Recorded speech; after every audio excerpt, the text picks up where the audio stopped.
Welcome, I'm Glen Anderson, producer and host of this TV series, Glen's Parallax Perspectives. This series explores a wide variety of issues related to peace, social and economic justice, the environment, and nonviolent social change. We especially provide opportunities for the public to hear voices and viewpoints that are rarely heard in mainstream media.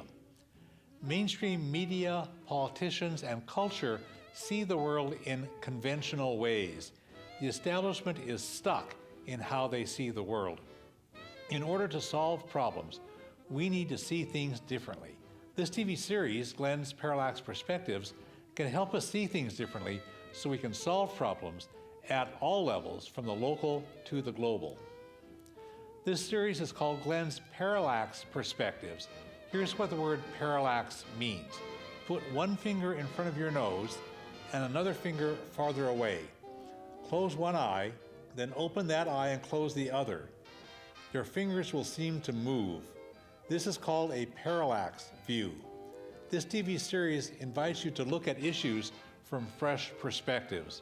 Also, see much information about the issues that we cover in this TV series and previous episodes of this series at my blog, www.parallaxperspectives.org.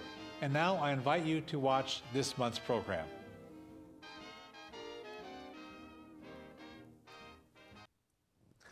This month's interview on Glen's Parallax Perspectives provides information about nuclear weapons that most people do not know.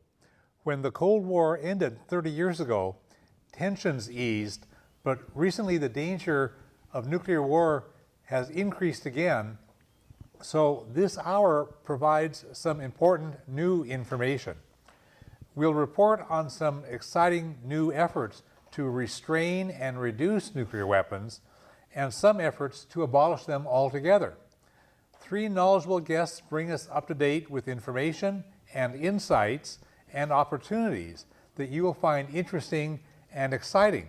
I'm happy to welcome three well-informed members of the Olympia Coalition to Abolish Nuclear Weapons, Bob Delastrada, Joanne Dufour, and Mark Fleming. Welcome, I'm glad that you're all here.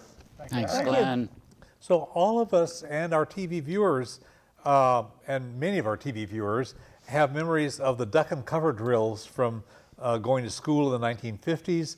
Bob, can you share experience or insights from that era? Well, just to repeat what you said, I certainly participated in the duck and cover drills. There were two types that we did. One was under our desk, and the other was up against the wall. And so we went through that drill. That's not so memorable for me. What I really remember is when I was a crossing guard. I had my sign, my flag, and then people would kids would cross the street. Once a month in St. Paul, Minnesota, I think it was the first Wednesday of every month about noon, the air raid sirens would go off. And this was just an eerie, horrific sound. And the sirens were these megaphones mounted on top of something that looked like an oil rig. And it would spin around so you could hear the sound would come and go as the megaphone went around. And I would be there with my flag letting people across, and I would be thinking about, what if this is real? What would this be like if me trying to get these kids, my fellow students, across while this was all happening? So that was a very memorable moment, and it kind of sticks in my mind. And fast forward 60 years, it's interesting because now when we do our bannering up on I-5 every Thursday. Holding the big banner that says Abolish Nuclear Weapons. Holding the big banner, Abolish Nuclear Weapons. I get the same kind of flashback. What would I do if I saw a mushroom cloud on the horizon? I'm always looking in the direction of Bangor. So that has somehow stuck with me. Yeah. One of the members of our Olympia Coalition, Abolish Nuclear Weapons, who passed on recently was Carson, and her memory from school was when they did those drills, they'd have to go stand in the cloakroom, where they hang up the clothing, the winter jackets and stuff, and she said that they had a name tag by each person's coat hook in the cloakroom. And she said that when she was a kid, she always figured that the reason they had your name there by the coat hook, where you stand at the duck and cover drill, was that when the bomb goes off and you're just a little pile of ash, they'll know the name above who that pile of ash used to be. And she told that story often. And in fact, in some communities, they issued something like dog tags that were supposedly indestructible, so that at least they would find some evidence of you. Yeah. So this is kind of the heritage that people in our age bracket have. And people who are substantially younger don't have that experience. Well, it's traumatizing. Well, there was one more thing that stuck in my mind from that era. We'd see movies on the friendly atom. Oh, yes. And so it would have this, I don't know how to describe it, but it would have all this kind of ethereal music, letting you know that this was a good thing. And then it would have the atomic energy, have the atom with all the going around. And of course, President Eisenhower promoted nuclear power with the Atoms for Peace program, and it was a way to provide a public veneer of acceptability of nuclear, because people really recoiled in horror from the atomic bombing of Japan. And so to put a facade on it that was humane, it's like, oh, we're going to have atoms for peace, nuclear power, and it was just a propaganda scam that allowed the government to continue producing nuclear weapons, which is the other half of the thing. There was one other element to that, which was like, in my town, it was like, the Russians will be here. So we need, not only do we have to do duck and cover, but we need to have something to protect us from the Russians. And what is that? Nuclear weapons. So it was all part of part of a package. Yeah. Now, since 1945, when World War II ended and the United Nations was created, most Americans, and even most of the people in the peace movement, know very little about the United Nations, that really has its origins in wanting peace. And Joanne, can you tell us about the very first committee that the United Nations created when it was created in 1945? Well, they were holding their first meeting, right? And you can imagine a group, there were 51 nations at that time. And they're coming together, and of course the only thing that they might have in their historical background is some kind of reference to the League of Nations. And what do you do when you get together in a group like this? Well, one of the things that you do is you pass a resolution, because that's what you do in a group, in a functioning group. So they decided to pass the very, very first resolution, and it was going to be about disarmament. And they were very serious that they did not want to repeat what went on in Hiroshima and Nagasaki. And so now that they have the resolution, now what? Well, it has to get implemented somehow. So they created a first committee. And the job of the first committee is, now that you have a resolution, we'll try to see if you can implement it and enforce it. Well, there's really not an enforcement mechanism to the UN, but at least in the history of the United Nations, that's where the thinking of the world began. And it really was literally the first committee, and it's still referred to as the first committee. 70 years later, 74 years later. Nuclear disarmament really is the first. That was the first item on the agenda. I think that's a powerful thing, and people need to know and appreciate the UN history and accomplishments. And they still meet. I mean, every time there's the opening of the year, there are now 6 standing committees, because obviously over the 74 years the organization has grown, but the first committee still has that same charge. And of course it's now way expanded beyond just nuclear weapons. And we'll talk some more about this as later. the program proceeds. The Cold War was just this crazy time, as we alluded to with these experiences, and not only because of the duck and cover mentality, but the fear-mongering and other crazy federal policies. And I want to show people I'll show you that in just a moment.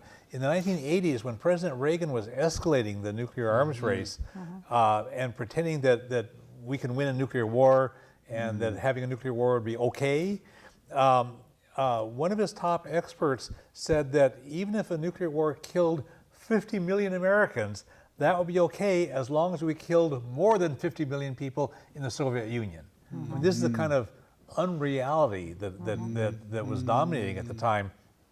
And I want to show this book titled With Enough Shovels.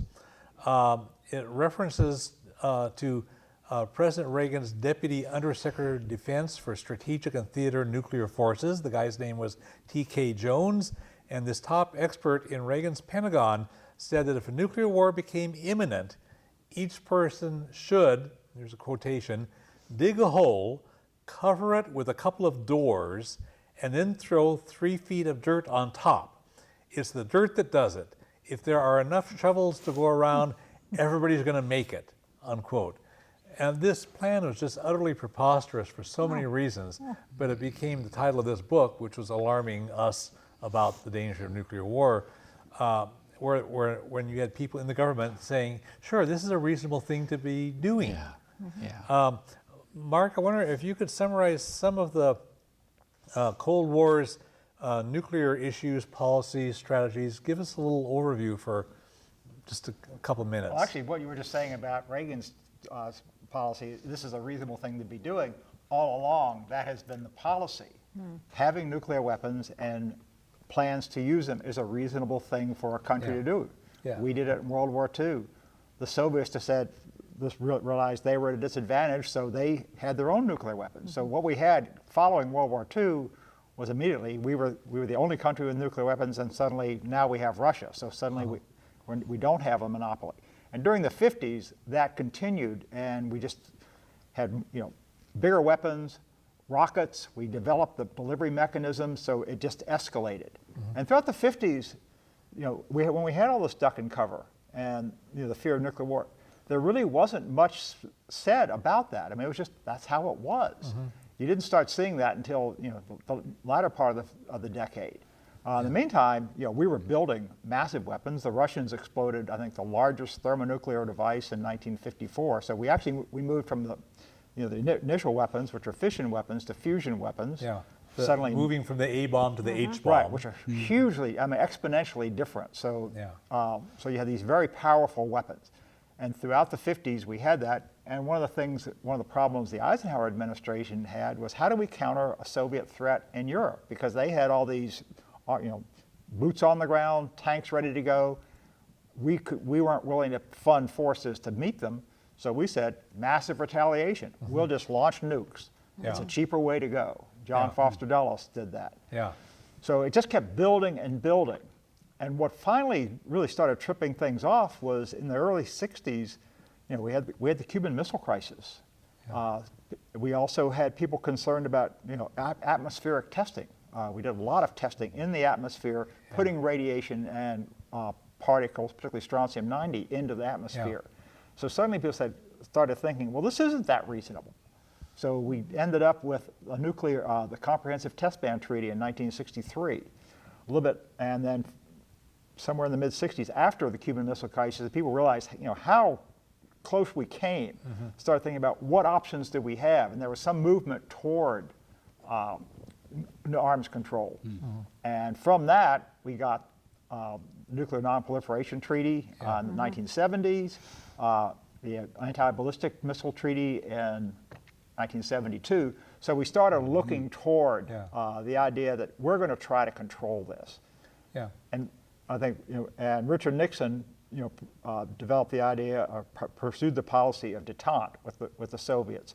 So suddenly things de-escalated a bit. Things were calmer. But Nixon was just a very harsh and vigorous Cold Warrior. And the only reason he pursued détente with the Soviet Union was because a peace movement had emerged and was pushing, and he felt like he politically needed to do that, because the pressure from the peace movement was great. And that started, started in England with the Committee to End Nuclear Committee for Nuclear Disarmament. And they're the ones that developed what's known as the peace sign.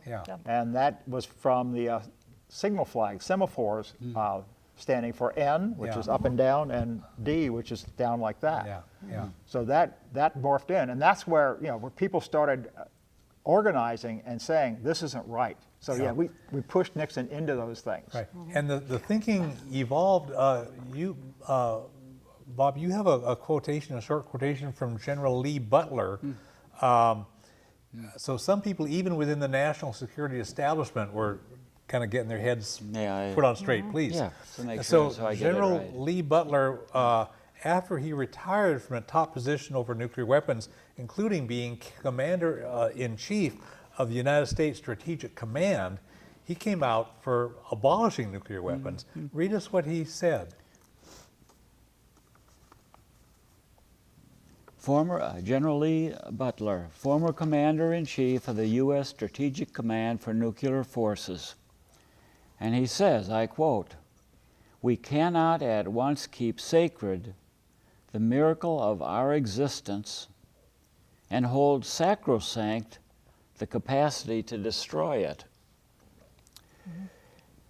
We cannot sit in silent acquiescence to the faded homilies of the nuclear priesthood, which he identifies as a military, industrial, and political complex.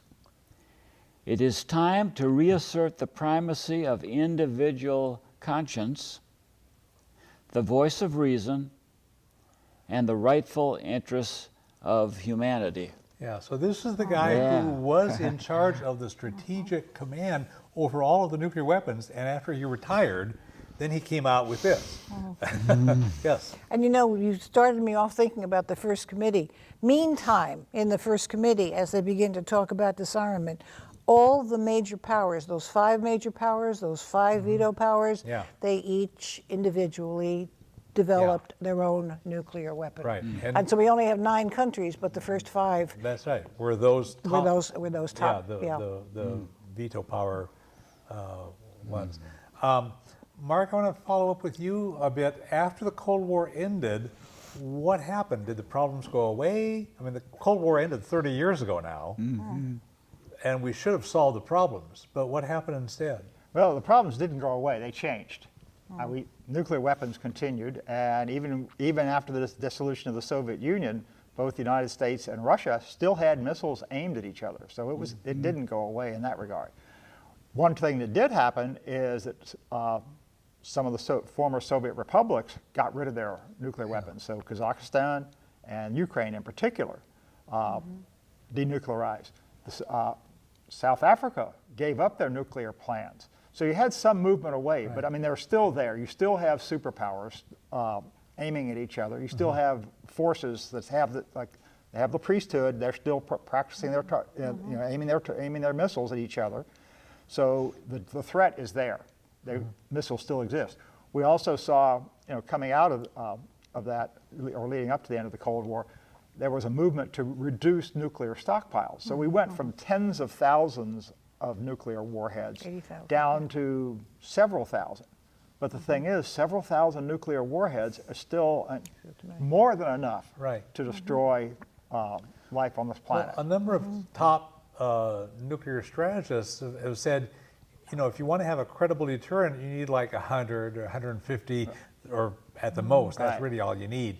Yeah. And to have even thousands is just beyond reason. Well, they was pointing out, we had a credible deterrent beginning somewhere in the mid-50s. Yeah. Isn't it about 60,000 at the height? No, it was up to 80,000, and that's when they had the demonstration. They brought 1 million people out to New York at the UN. Yeah, in and that 1982.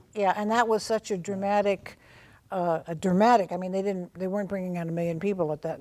More recently, they do bring out 1 million people, but that was a big turnaround. It was the biggest protest ever in U.S. history. Exactly. But even though the nature of the problem changed, the problem is still there. And so, right now we're talking about it, and it seems like we're moving back into an arms race. We had the arms race in the 50s and 60s. We started de-escalating that beginning in the 70s. Kept it going somewhat, but didn't really, try to emphasize, growth in the arsenals and the technology. But now we are.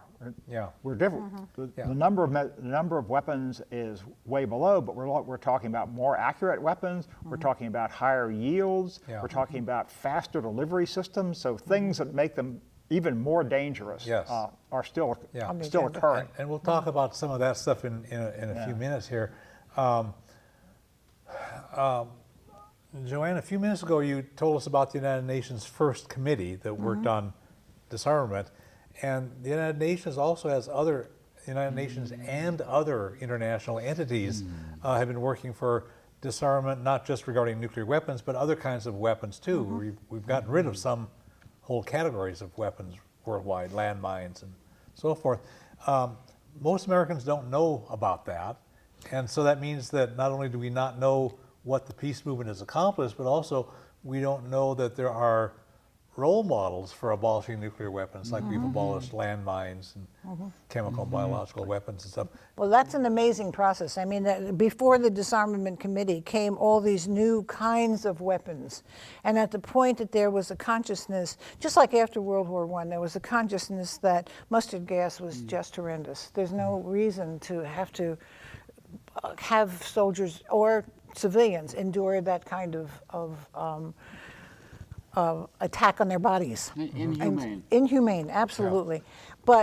But onto the agenda came things like chemical weapons and biological weapons, and particular types of bullets that would be just disastrous. When they enter your body, they splinter, or weaponry that divides, and suddenly instead of having just one target, it splinters into a whole range of targets. Cluster bombs. Cluster bombs, exactly. And landmines also, especially when you see what happens in villages where they no longer have the plans of where they planted the landmines, and so when the children and the farmers return to those fields, it's the kids that are oftentimes getting impacted. Yeah. So those have all been a series of treaties that came about after you could realize we've done something horrible and let's try to stop it. Yeah. Yeah. And that's all under the jurisdiction of the Disarmament Committee. Right. And on top of the creation of the treaties usually says thou shalt not anymore, but it's a deliberate effort to go through each country and saying, okay, how many do you have now? We're going to check back with you. How many are you going to destroy? And for example, there's a marvelous history within the chemical weapons industry of how many chemical weapons were around on the earth, and by that kind of accountability that the UN would hold each country to, they've eliminated the vast majority. Yeah. Now, if there is a chemical weapon, it makes the news. Why does it make the news? Because it's unusual. Yeah. And that, I mean, that's a sign of success, really. So we have a track record of abolishing whole categories of weapons, and we need to do that with nuclear weapons. Exactly. And that's what we'll be exploring during this program and another hour program that'll come up very soon. Well, it's significant that at the time this is all happening in the political and world arena, the people who invented the bomb or helped through their research, the Manhattan Project, those same scientists who, realized what they had done, developed the Bulletin of Atomic Scientists, right. because they could foresee that they had let the genie out of the bottle, and that from here on out it was going to be a different world. Right. And so a lot of the leadership is from scientists. That publication and their doomsday clock, Federation of American Scientists. Yeah. Even and Robert others. Oppenheimer, who headed up the Manhattan Project, came to that conclusion. Right. So we've talked about these kinds of problems, and there's a related kind of problem about how people feel, and the issues that we're discussing are not just out there in the world, but they're also related to things going on inside of us, our feelings, and so forth. The people pushing for more weapons want to make us fear other nations because these war hawks know that when we become afraid, we will let them go ahead and build weapons. We will spend our tax dollars to build more and more weapons. the manufacturing companies, of course, of weapons like to have us be afraid, and so do a lot of war hawk politicians. Bob, you've said that when we were preparing for the program, you referred to a fear-driven political agenda, and it's really gotten deep into our politics and into our culture. Can you flesh this out a bit? I'll try. Well, when you're talking about fear, you're talking about the baser instincts that drive and control our behavior. And if, in the first place, I think it's all about money. It's all about resources, and it's wanting to harness those emotions in people that allow the people who want to make money to do what they want. Mm-hmm. So it's basically the idea is that if you can frighten people enough, you can and offer what appears to be a solution, mm-hmm. you have them tied around your finger. Yeah. So. Yeah. And I think that word deterrence comes in, that we have the weapons, and that will deter anybody else from using their weapons on us. Mm-hmm. And so that's part of the myth that was created. Yeah, and we'll cover that a bit later. But it's a reckless experiment in applied psychology, mm-hmm. and it's not really proven. It's like you got somebody with a revolver and they're going to play Russian roulette. You spin the chamber and mm-hmm. pull the trigger, and well, I didn't get shot this time. Russian roulette works. It's safe. No, the odds are against you. You keep doing that. And the deterrence myth is that way too. And that fear is what really drove the acceptance of nuclear weapons. Because in the 50s, there really wasn't much questioning in the United States. And like I said earlier, it started in Britain. Yeah. It came to the U.S. But throughout the 50s and early 60s, it was just a given. We have to have that because otherwise we're going to have the Russians here. Yeah. Now, and it became MAD, right? Mutually assured destruction. Yeah. Now, there's another step forward in this. We've seen lately how Trump has tried to make us afraid of Muslims, make us afraid of immigrants from Latin America and other kinds of people. And it's the same kind of manipulation. Mm-hmm. He's the big, strong guy, and he'll protect us from children from Honduras. Mm-hmm. We need that guy to protect us.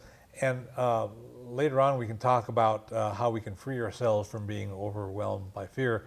That probably will come up in the next hour of program that we'll do about nuclear weapons.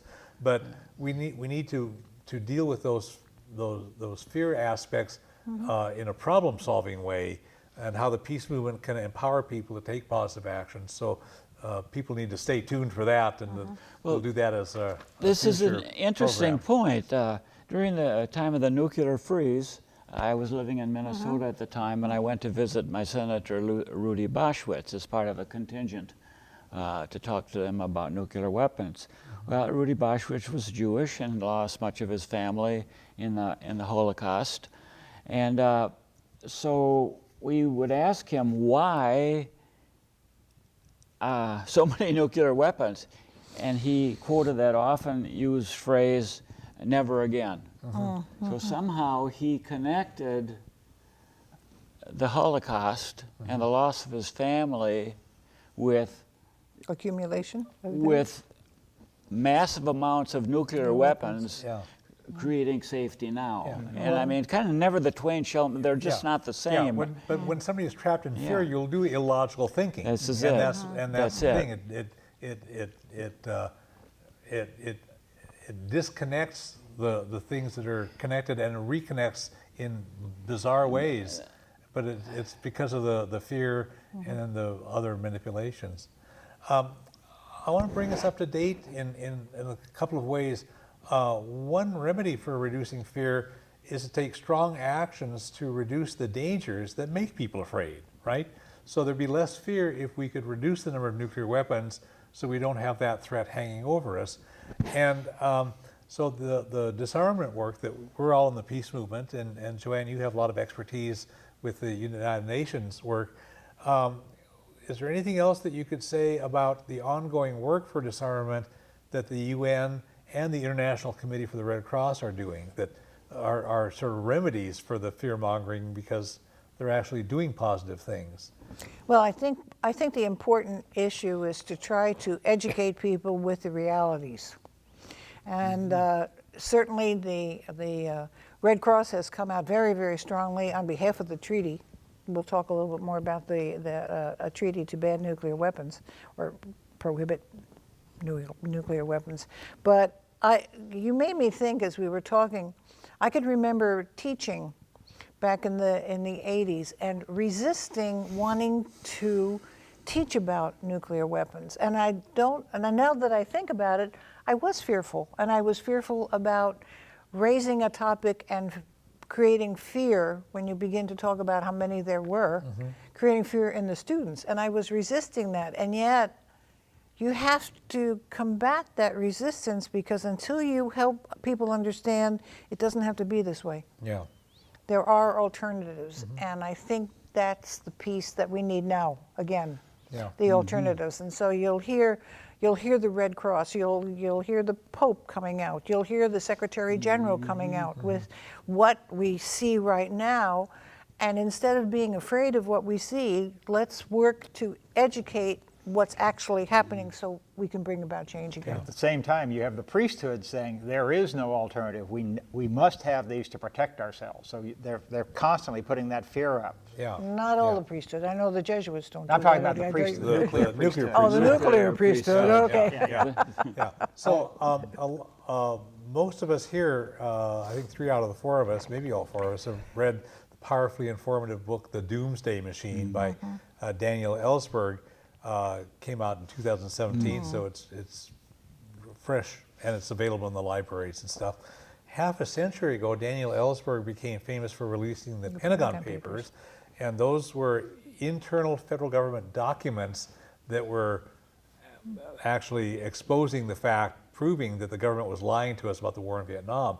And then he wrote this book, The Doomsday Machine, that talks about stuff that ordinary people don't know about how governmental policies and even if not explicit policies, but sort of implicit or under the table kinds of policies have really locked us into severe danger of nuclear war.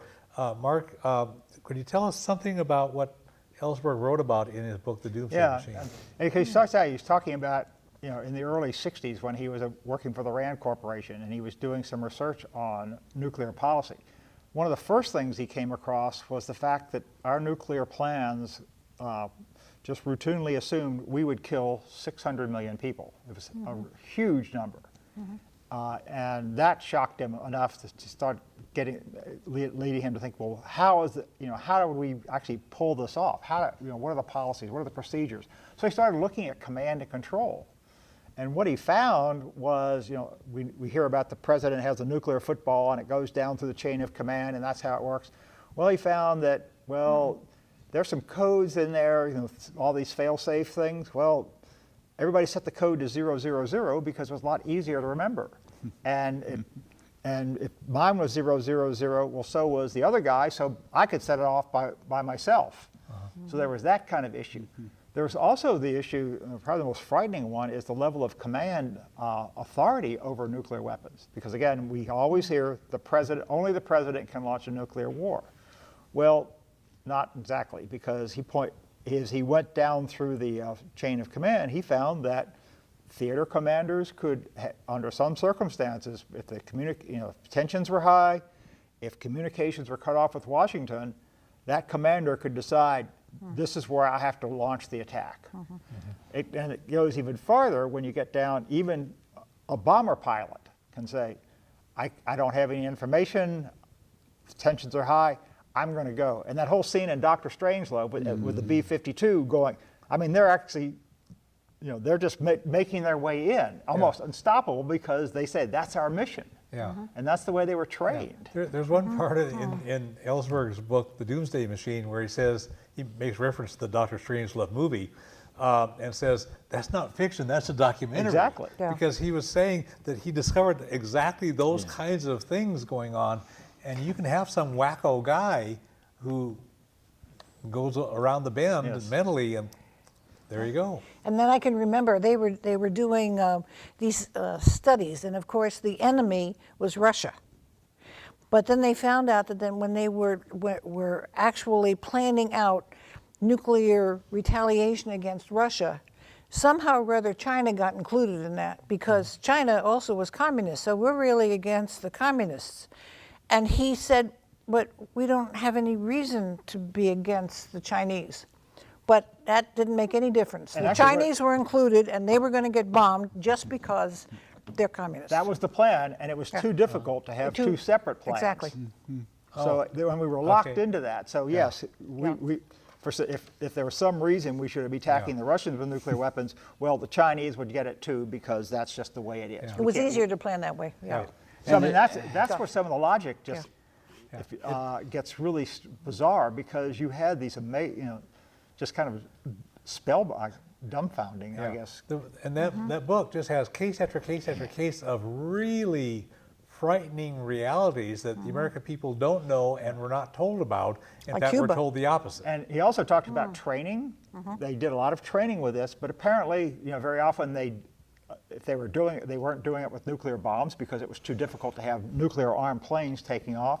He talked about one situation where they had nuclear bombers taking off literally one after another. I mean, they were flying close to each other and taking off because they had to get them in the air. There was also an issue of, well, we're sending so many missiles into an area, they're going to be disturbing each other.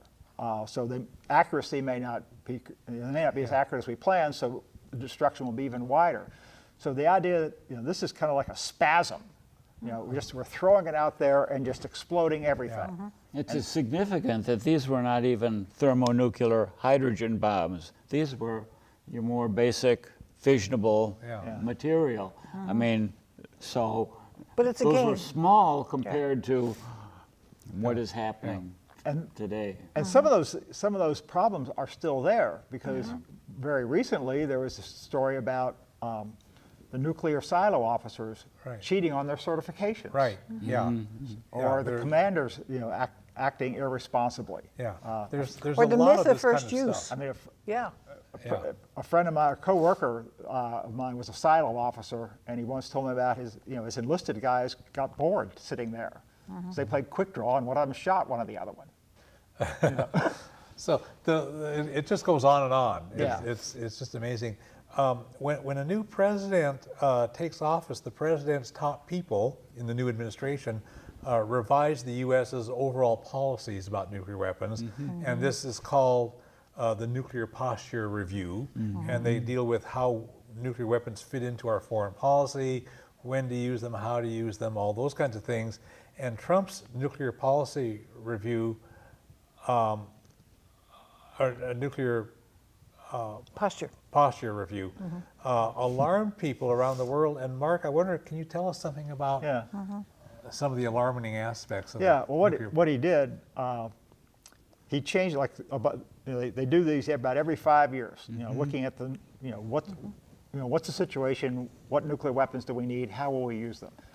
Well, Obama had done one, I think, in 2012, and one of the principles was that the United States would not use nuclear weapons against non-nuclear states that were part of the nuclear non-proliferation treaty. Yeah, that changed. Trump's changed that. Exactly. It's basically, we reserve the right to use nuclear weapons against anyone. Anyone. He also changed the circumstances. So instead of just saying, we will use nuclear weapons to respond to a nuclear attack, he said, we will use nuclear weapons to respond to significant attacks. And that could be something like disrupting our grid system, cyber attacks. So the threshold gets lower. He also asked, he continued the policy that Obama started of modernizing nuclear weapons. When the START II treaty was ratified, I think in 2011, one of the concessions that the Obama administration made was they were going to modernize, which is a euphemism for build really new ones, nuclear weapons over a 10-year period. And that's continued, and it's kind of expanded because now he's adding lower yield nuclear weapons to Trident submarines. Well, when an adversary sees a nuclear weapon coming from a Trident submarine, they don't know that it's a low yield, so they're going to have to assume it's the worst. They would launch their own. Yeah. So those low yield weapons are designed to make it easier to start a nuclear war. Exactly. But it's going to rapidly escalate. And this thing about the modernization, that really is a euphemism, like you said, and because it's not just upgrading, like, you know, who can be against being modern? This is a total rebuild, replacement of every nuclear weapon.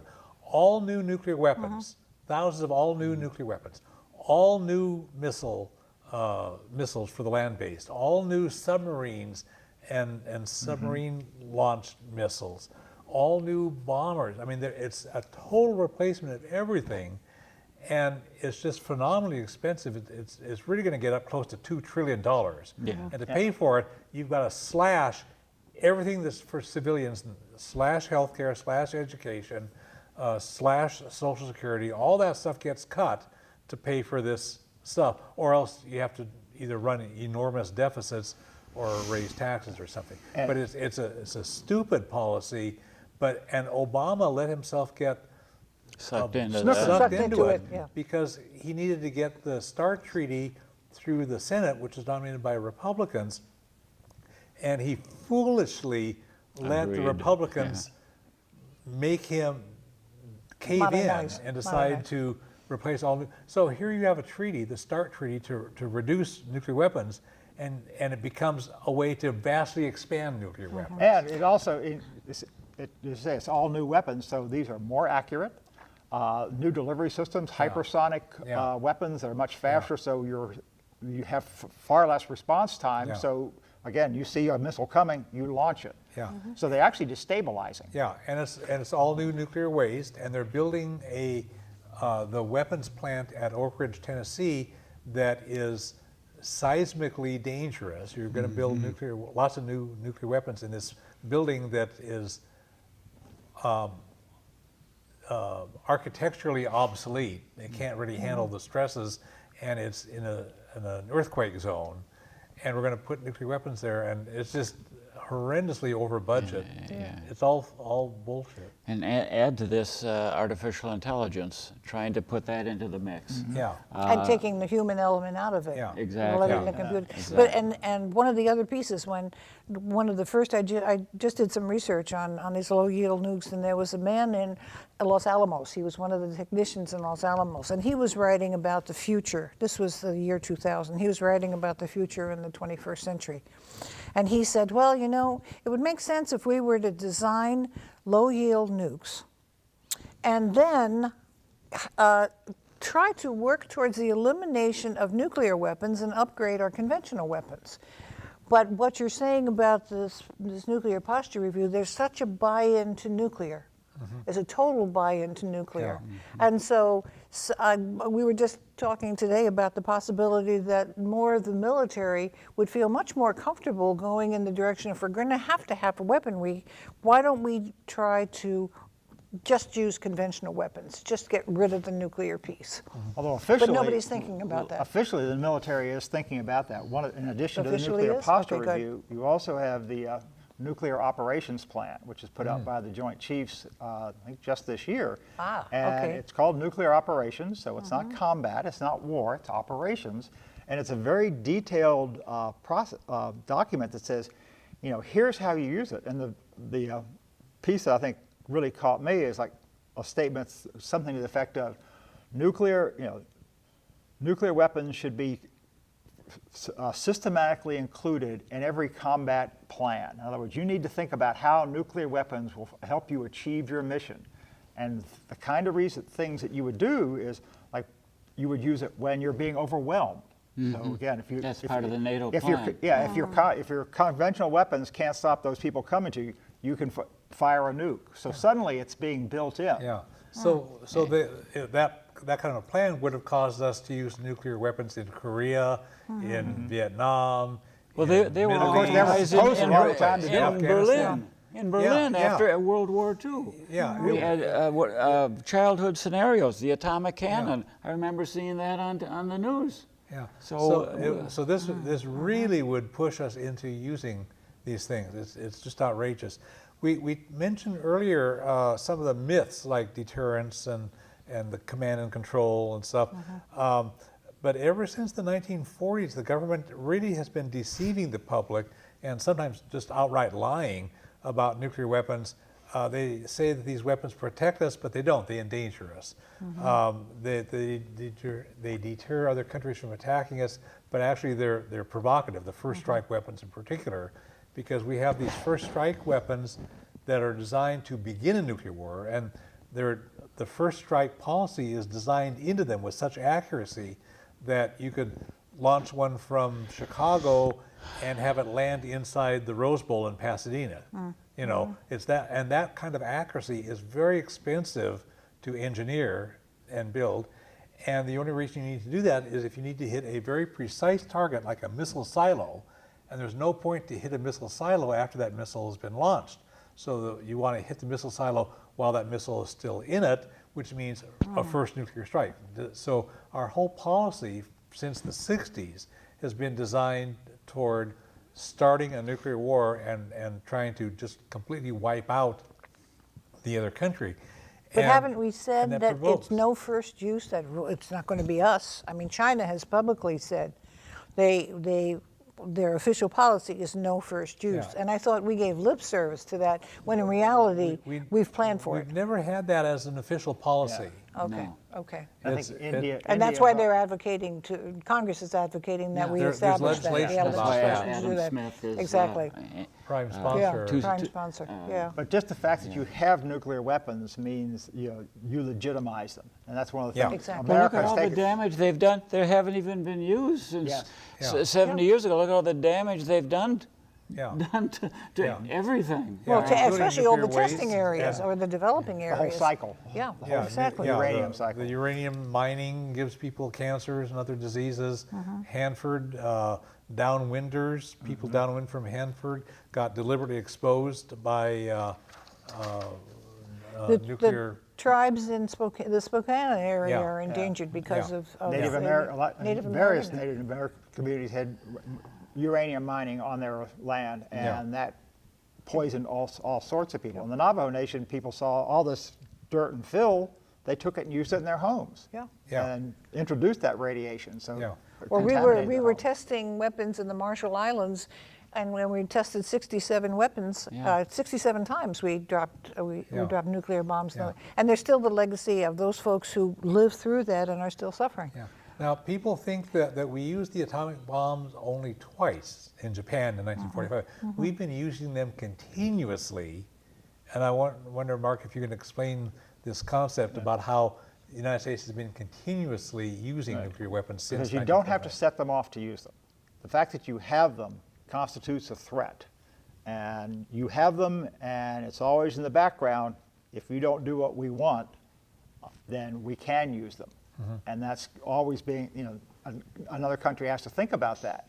And since we won't disavow first use, you have to think, well, at a certain point, the Americans will use Yeah. them. And maybe we should use them, maybe if we have them, we should use ours first. Yeah, and in terms of just like criminal law, ordinary criminal law within the U.S., if you Threaten. pull yeah, a gun on somebody or you say I have a gun, Or coerce. Yeah. but and so if I have my hand in my pocket and say, Bob, you have to give me your wallet because I have a gun here, you have to give me your wallet or I'll shoot you, I would be charged with threat. armed robbery even if I never Even shoot the sh- gun, and shoot even if me. it's just my finger looking like a gun in my pocket.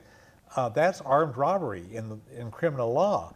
And we are indeed using these nuclear weapons all the That's time right. because we're always threatening other nations. And that's a key point in the Ellsberg book. He points out various ways that we have done that. Yeah. It's a chronic part of our pattern. Well, we have 86 bases in 86 countries around the world, Yeah, we- something to that effect. Yeah, And plus, we have 12 Trident submarines roaming the oceans. I mean, nobody is safe if we chose to attack. Right. And accidents can happen in all kinds of these places. So we've had cases where airplane crashes and it's got nuclear weapons on board. There's one in 1947, I think, in North Carolina where there were 6 safety switches, and yeah, 5 yeah, out yeah. of the 6 snapped. There was only one switch that prevented us from destroying North Carolina Yeah. in 1947. That was on the parachute, wasn't it? It came. Actually, I think that was like early, like 1961 on That was a different case. Goldsboro, because that was about 60 miles from where I lived. Yeah. Which I didn't realize at the time, but Yeah. I do now. So let's see. Can we spend just a couple minutes about the United Nations Treaty? We're going to be tight on time. Okay. But if we can cover a bit of that, ordinary people around the world have been taking positive actions to reduce the danger of nuclear war. And the 2017 Nobel Peace Prize was awarded to the International Campaign to Abolish Nuclear Weapons. Their website is www.icanw.org.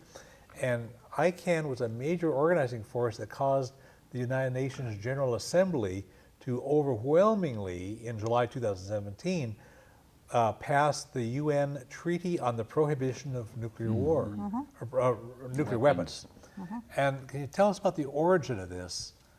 Well, it was at a review conference of the Non-Proliferation Treaty that some of the countries that are involved in that treaty but don't have weapons themselves, right? And they began to say, you know what, we're really held hostage by these countries that have the weapons, and they're insisting that we shouldn't have them, and when they detonate them, we're going to get destroyed. We have no voice, we have no power in their usage. Our power is eliminated because we're going to be part of the victims. And so this consciousness started to grow and was being discussed, and was not being discussed on the agenda of the NPT, was being discussed outside in circles of people. And they decided that they were going to start to meet and see if they could begin to say, how can we address the possibility of just banning, getting rid of nuclear weapons? So discussion groups started. And one of the roles of the ICAN organization was to run these meetings. You know, you need the people to organize the meetings, to invite everybody and make sure the meetings happen. And that was their role. So there were meetings that went on in 2013 and 2014 and 2015. By 2016, they had a growing number of countries that participated in these meetings, to the point that they said, let's decide on a treaty. They decided on the treaty. The treaty got written in 7 months, which is really pretty amazing, and got presented to the General Assembly in July of 2017. It was written by, of all people, the ambassador to Costa Rica. Well, bear in mind, Costa Rica has no army, and they certainly have no nuclear weapons. And when they wrote this treaty, it was amazing. When they talked about, by the way, the whole process was totally boycotted by not only the 9 countries that have nuclear weapons, though North Korea in the beginning was interested in these meetings. They expressed early support for the concept, right. But they did not continue participation. But anyway, and it was not only the 9 countries, but all the satellites that they used to store their weapons. Okay, so those 53 countries were not part of this process, but the rest of the countries were. And so when they opened it up for signatures, when they opened it up for a vote, they got 122 countries, which was more than the number of countries needed to pass a resolution. And the treaty was going to be open for signature in September of 2017. So by that time, there was already, the beautiful part of this is that the Pope was behind the scenes. The Pope was a very strong supporter behind the scenes of saying this is immoral, that the majority of the countries of the world should be held hostage to these 9 nuclear powers. But the ICAN won the nuclear weapons because what they were doing is they were reaching out. They had 540 satellite groups all throughout the world, and each of those groups was trying to influence their government to think about abolishing nuclear weapons. So you were getting 2/3 of the world saying abolition is the only peace. And as of now, we're taping this program in November of 2019, and we have 30-some countries? 33 countries. Well, the first procedure you do is to sign on to it. That's your intention. It signifies your intention. Your to- deliberate intention to Yeah. pursue ratification. That's And then it. ratification means you're bringing those delegates from the UN and going back to their home countries. They're presenting to whoever ratifies treaties, whatever process they use within each country to ratify a treaty. They bring that proposition to their government, and when the government ratifies the treaty, means they will now incorporate it into their domestic law. Right. Okay, we needed 50 countries to ratify that treaty. We're up to 33 now. Yeah. Now, for considering this all happened in 2017 and 2019, and we're this far along, that's this pretty is- record this is speed amazing. for international law. This is amazing. I want to lay out some sources of information. There's a lot of stuff available, and more than we can list here orally, but I'm going to be listing a lot of stuff on my blog, The Nuclear Weapons Part. It's easy to find information. There are links to articles. There are some good books. Nonprofit organization, I'll be listing a number of them. But if you visit my blog, parallaxperspectives.org, Parallax has one R and two L's, parallaxperspectives.org, and you can click either the TV programs link or the nuclear weapons link, and you'll find a link for watching this interview, and I hope people will share this with their friends. And there also will be, at the same link, there will be a thorough summary that I'll type up of what we said in detail during this conversation, and links to a lot more information. So visit parallaxperspectives.org, click on either the TV programs part or the nuclear weapons part, and there's links to sources that Joanne has provided and lots of other good stuff. I want to thank our guests. I want to thank Bob Delastrada and Joanne Dufour and Mark Fleming. I want to thank the people who've been watching the program. Our world is extremely in serious danger because of two crises that threaten our existence, the climate crisis and the nuclear weapons crisis. Either one of them could destroy much life on Earth. Grassroots movements to protect us from these crises have been growing, but the dangers are escalating, and we need to beef up these grassroots movements to protect the crisis, protect the climate from that crisis, and to protect us from nuclear weapons. I hope you'll share information with your friends, urge them to watch the interview, urge them to read the extensive information I'm posting to my blog. And again, you can see links to this interview and read the thorough summary by visiting www.parallaxperspectives.org and click either TV programs or the nuclear weapons part and share these with your friends. You can learn a lot about a wide variety of issues related to peace, social justice, economics, the environment, and all kinds of other issues through my blog, parallaxperspectives.org. Also, you can phone me at 360-491-9093. We are all one human family. We all share one planet. We can create a better world, but we all have to work at it. And the world needs exactly what you have to offer. Thanks.